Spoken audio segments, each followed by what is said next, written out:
m'appelle Nicolas Legrand, je suis ingénieur acousticien pour un bureau d'études de l'homme acoustique dans tous les domaines du bâtiment, de l'environnement et aussi toutes les problématiques industrielles. On fait principalement appel à un acousticien quand on a une problématique de bruit. Ça peut être dans l'environnement, ça peut être dans un bâtiment. L'objectif de l'acousticien, c'est d'améliorer l'environnement sonore, d'améliorer le confort des usagers.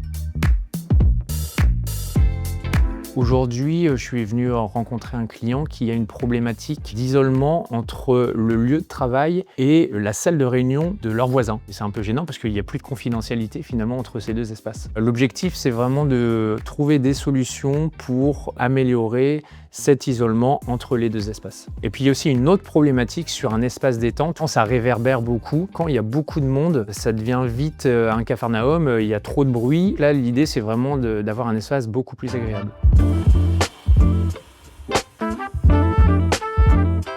La première étape là, sur ce projet, c'est qu'on va mesurer le niveau de bruit chez le client et aussi chez le voisin. Et puis je mesure la différence. C'est la performance finalement de la cloison dans cet environnement. Alors ce qui montre qu'on a un problème, c'est quand cette différence qu'on appelle l'isolement est trop faible. Quand j'arrive, j'installe mon matériel de mesure. Donc la source de bruit qui est une enceinte qui émet du bruit jusqu'à quasiment 100 décibels. Et puis après, je prends le sonomètre. C'est un appareil avec un micro qui enregistre le niveau sonore que l'on a dans la pièce. Le sonomètre, c'est vraiment le compagnon au quotidien de l'acousticien. On peut l'utiliser à l'extérieur pour mesurer le bruit d'une éolienne, le bruit d'une route, mais aussi à l'intérieur des bâtiments. Dans la salle de détente, je viens mesurer le temps de réverbération. Je prends un ballon de baudruche, je le gonfle, je pose mon sonomètre dans la pièce et puis en fait, je viens éclater le ballon de baudruche et ça permet d'évaluer le temps de réverbération. Une fois que j'ai réalisé les mesures, là, je rentre au bureau et puis j'analyse ces mesures, ce qu'on appelle le dépouillement. Moi, je compare ça avec les standards. Je regarde quel est le gain en décibels que je dois obtenir. Je peux également réaliser des modélisations des espaces en 3 dimensions. L'objectif, c'est de pouvoir vraiment derrière rendre un rapport dans lequel je vais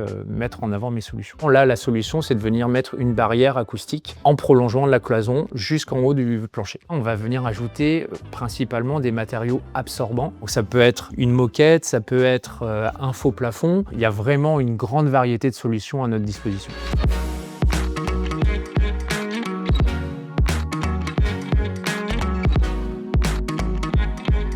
Moi, à la base, je voulais devenir ingénieur et avoir aussi ce pont avec la musique. J'ai trouvé l'acoustique entre les deux. Moi, ce que j'aime dans mon métier, c'est le côté vraiment varié, à la fois en termes de mission et à la fois en termes de projet. Et donc après, quand on prend de l'expérience, on est beaucoup plus en interface avec le client. Ça nous permet aussi de travailler sur des projets de plus grande envergure, notamment à l'international, avec différents co-traitants, des architectes, des bureaux d'études. C'est vraiment un métier qui rend service. On améliore le confort de vie des personnes et ça, c'est vraiment passionnant.